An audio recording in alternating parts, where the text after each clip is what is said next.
مسلم على ذكر تونس هذا مفتي تونس هذا ايش هي شو؟ زواج المسلمة بغير المسلم هذا الكارثة هلا بدك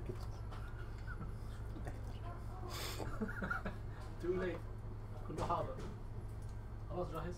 أنا جاهز. هي بس هي خلص بس ليك بدي رفع كمان. لسه ما عدت بس يعني وإلا الصوت عنا وكل شيء تمام. ثاني واحدة وأنا جاهز بس. تبعت لأمي قبل ما هي تبعت لي. الحمد لله. يلا فك حالك فك أنا. اللي بس بدي شو. السلام. شيخ ناصر. السلام عليكم.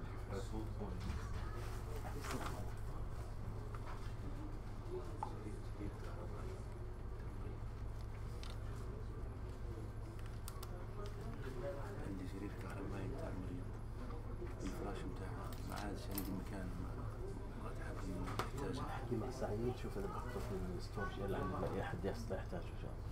وين؟ احكي مع سعيد هو قاعد بنظف برا لابس فانيلا حمراء.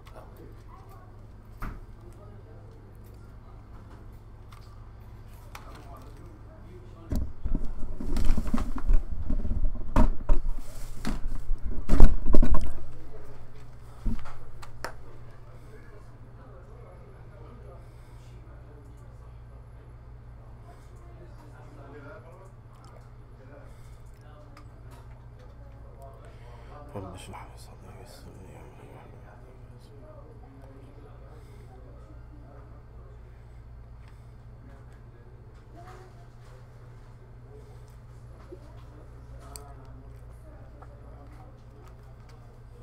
السلام عليكم ورحمة الله وبركاته. السلام عليكم ورحمة الله وبركاته.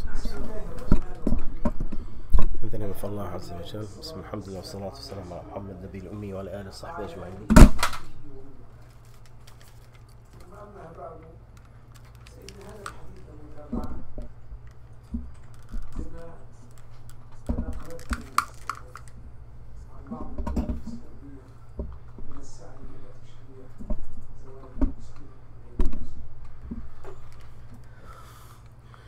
Today we're going to talk about the issue that's in the Muslim media about the marriage of a Muslim woman with a non-Muslim man.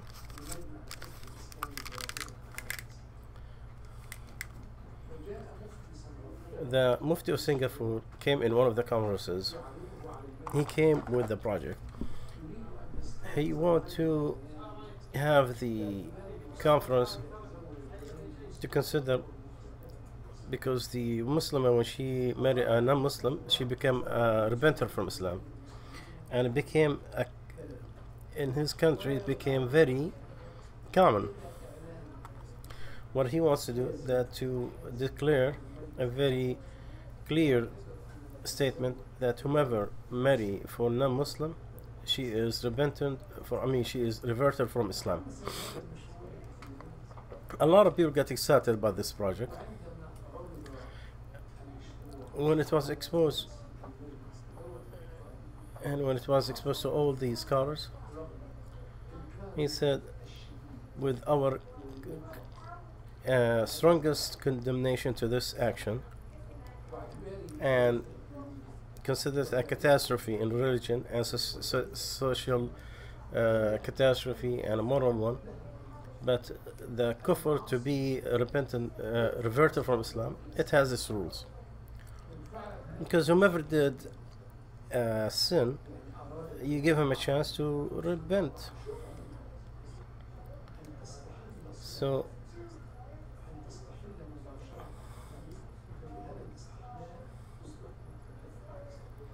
if she were to consider that what she is doing is not, if she still insists that she wanted to do it, and knowing that she's sinning, just like a person who drinks alcohol, he considers it a sin that he does it, but to say it is permissible is different.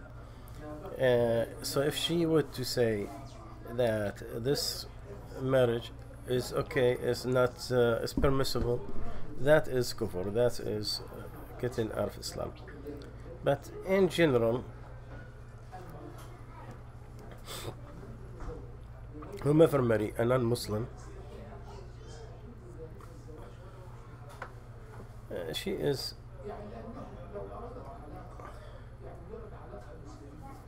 because she wants to permit this, to say that it's permissible, because if she wants a relationship in that society, there is no difference between boyfriend, girlfriend and marriage. So the reason why she is doing this is just to make it permissible relationship, and to allow the sins in the society, and that is definitely is the kufr. But these are sins, and they don't become kufr except with shirk, because Allah said, Allah do not forgive, He will be partnered with, and He will forgive to any other sin beside that. The reason I said this, because we wanted to mention this to connect between that and a new incident that happened in Egypt, where a woman married a non-Muslim in the 50s. The Princess Fathiya, the sister of Farouk, the King Farouk of Egypt, she was accompanying her mother in Europe, and she married a person called Riyad Ghali, and he was just an employee in the embassy, Egyptian embassy, and he was not a Muslim, and they decided they wanted to get married. And it was a shock to the royal family at that time. And King Farouk, he tried, and he was on the throne. He tried to stop his mouth from marrying this non-Muslim guy. And he wrote so many letters. He told her that you are mugging my face in the mud. I cannot look at the lowest servant I have. I'm talking to you as a son, not as a king. So I'm begging you not to allow my sister to that person. I'm your only son. When you the mistake that you did to yourself and your religion and your people, but he gave me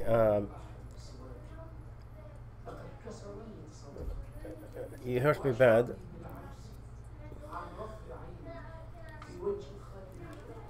and he said that he cannot look into any of his servants in his palace. There is nothing worse than a moral statement that a mother makes to her son. It is a knockout. But the mother, who the shaitan has controlled, did not care about any of these, and she insisted that her daughter marry the person she loves, and he's not a Muslim. Where's the problem? She said,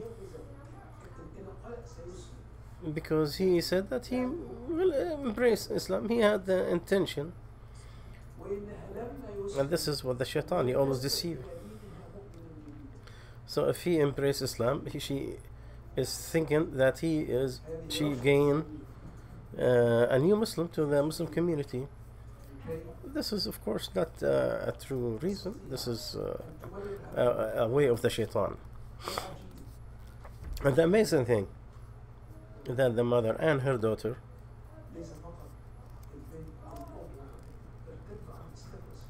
they both reverted from Islam. They both converted from Islam.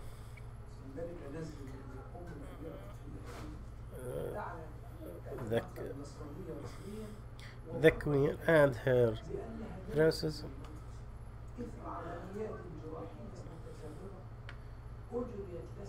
She said because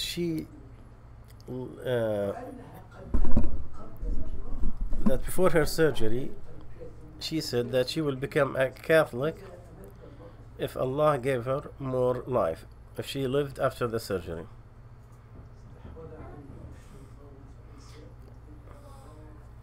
And the Shaykh recited in the Quran that when the shaitan controls a person and he is his companion, he is the worst companion.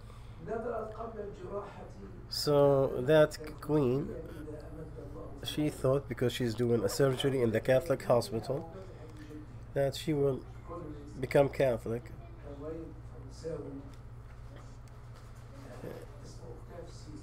There was a person named Octave Save. He named himself Sulaiman Basha.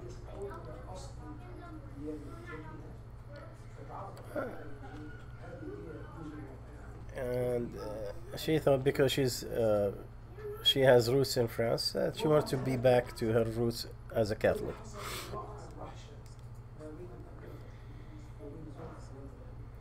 Anyway, there was a dispute between the princess and her husband. And they wanted to live in the United States, but they had problems.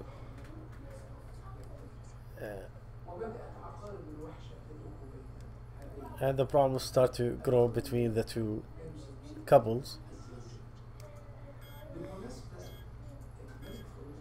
King Farouk, by the way, he had a special session and he talked about this calamity, and Sheikh Al Azhar entered, and they all agreed that this marriage is not accepted. It does not need correction, it's completely voided, it's not accepted. So they took like some of her protocols, like to call her princess.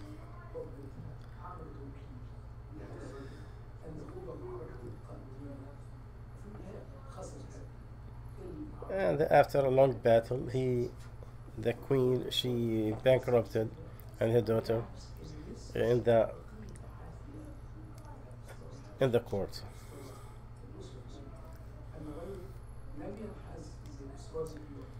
And that's a good sign, at least, that king, even though he's corrupted, he stood with Islam. He knew that it's not a right thing to do. Yeah. And he exposed this to all official people under his kingdom.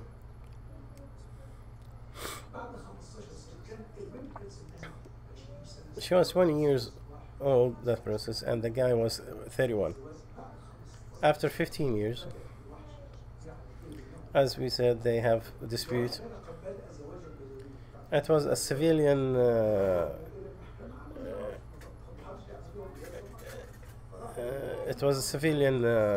marriage, not an Islamic one. And of course they said what the shaitan is acceptance and declaration. And that's what happened in the court. That's what he convinced him of.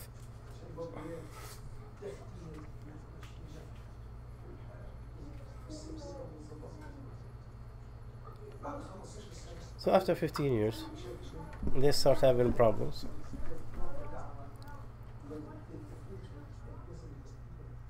And they start to have, they try to settle this outside the court. Then he went and shot her 5 times in her head. He killed her. And they said the same hand that put the ring of marriage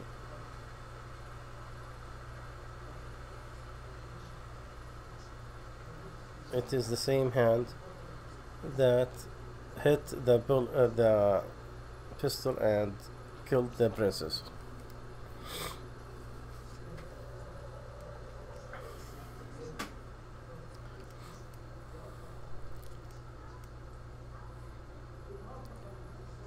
Then the sixth one, he took his own life. But he did not die. She died. And then he became blind and paralyzed, and he lived in prison after that, and then he died.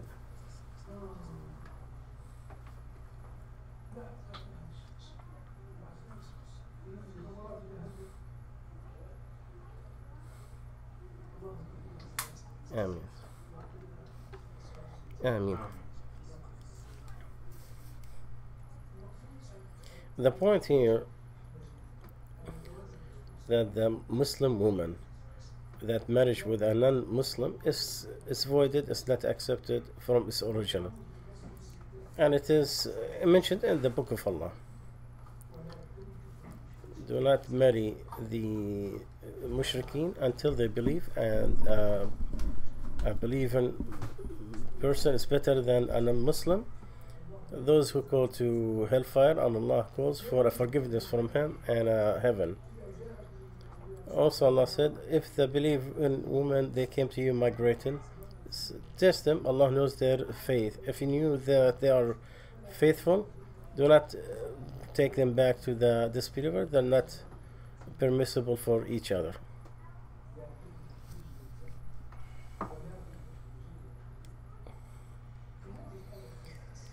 And for that ayah, it came after the Sulh of Al-Hudaybiyah, the covenant of Al-Hudaybiyah, which had said, they told the Prophet, if anyone will come to you, you have to return him back.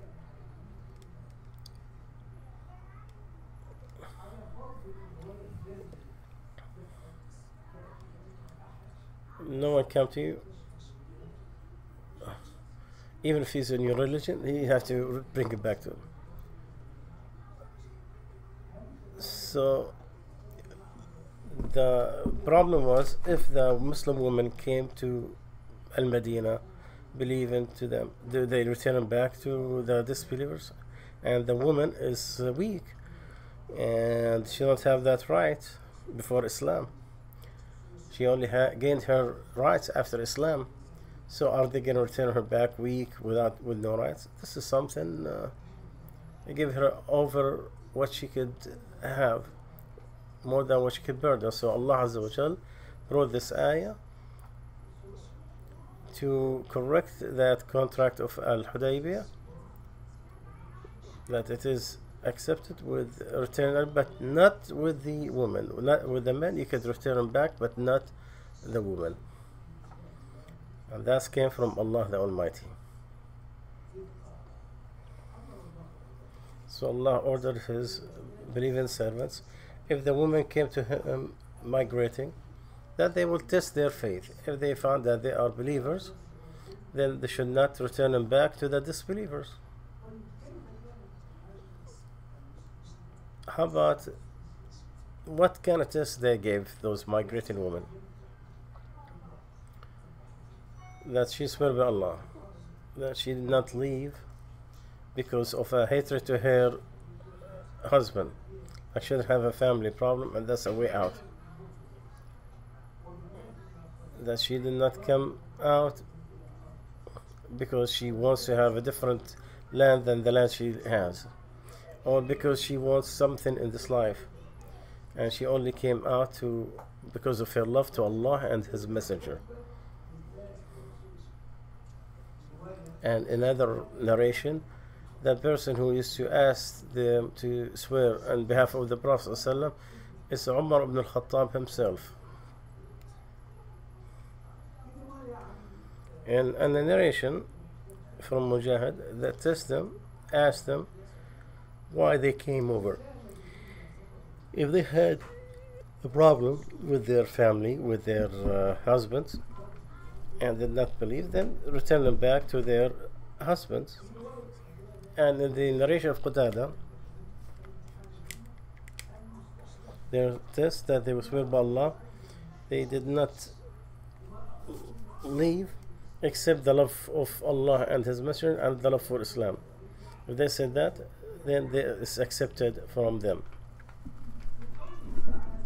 When Allah said they're not permissible to them and they're not permissible to them, Allah starts the forbidden of the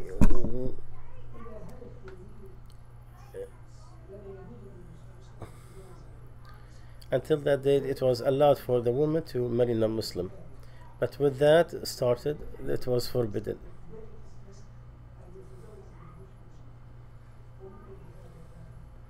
And that's why Abu al-As ibn Rabi' he was a husband to Zainab, the daughter of Muhammad sallallahu alaihi wasallam, and she is a Muslim and he is a non-Muslim.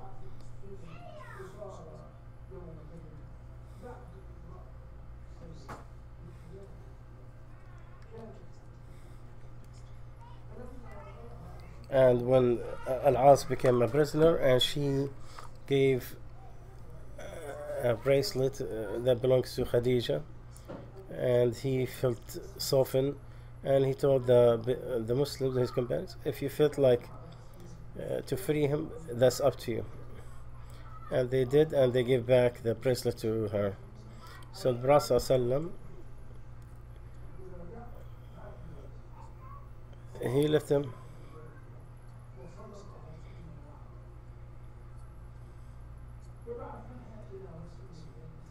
He told I'll free, but you bring me back Zainab. So he did send her back. So she stayed in Al-Medina after Badr until her husband embraced Islam in the 8th of the Hijrah. And the Prophet ﷺ did not remarry her. He accepted the first contract. And it was also narrated that he did do a new contract with her. Alayhi salatu wasalam. Then Allah said, don't hold on the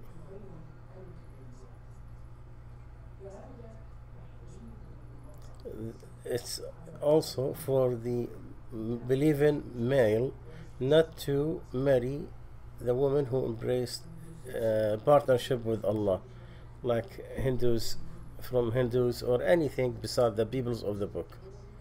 So the Muslim man cannot marry except the virgins from the Muslims and the people of the book. And Umar ibn al-Khattab, he divorced 2 of his wives, and Mu'awiyah ibn Abi Sufyan, he married one, and the other one married Safwan ibn Umayyah. Look how the justice of Islam. Allah the Almighty ordered his servants, the believers, to return the dowry that they were paid, and give them their dowry.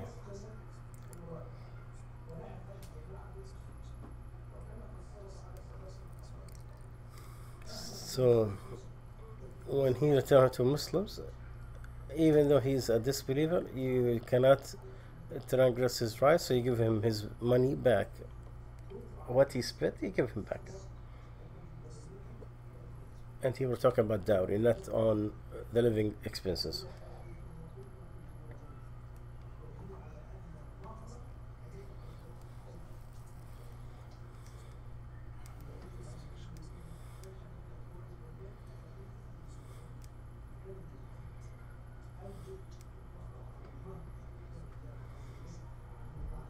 The Sheikh was talking about linguistic issue of the word ajr, which means payment. It's called on the dowry. And Allah said, ask what you spend, and they could ask what they spent. So if there is the other way, where a Muslim woman, she did not, she left Islam and she went to and joined the disbelievers, then the fairness that she also returned back his dowry. Just like when a Muslim woman leaves, she gives back that dowry. Same thing. The non-Muslim, the Muslimah, when she leaves Islam, she gives back the money that her husband spent on her dowry.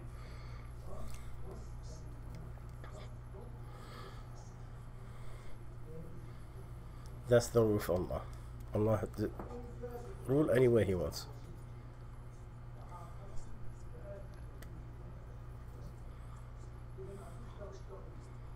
If you cannot take, and there's money that's gained from the war, before divide the money, you give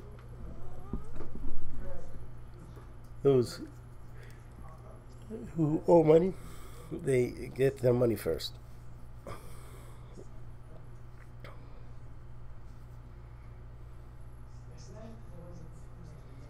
So to allow that marriage, it's just like allowing any of the big sins. And the most common thing in that marriage, that it is, they're doing it to make it permissible, to have that legal part of it, but it could be something done out of ignorance, and that could be fixed by repentance. So it comes to be a disbelief in Allah when you claim any of the sins as something that should be permissible. As Allah said, Allah do not allow that He be partnered with, and He forgives whomever He wishes after that. So we ask Allah Azza wa Jal to protect us and protect our honor, and to protect from any afflictions and trials, and to allow us to have the best. Salah Al Sawy.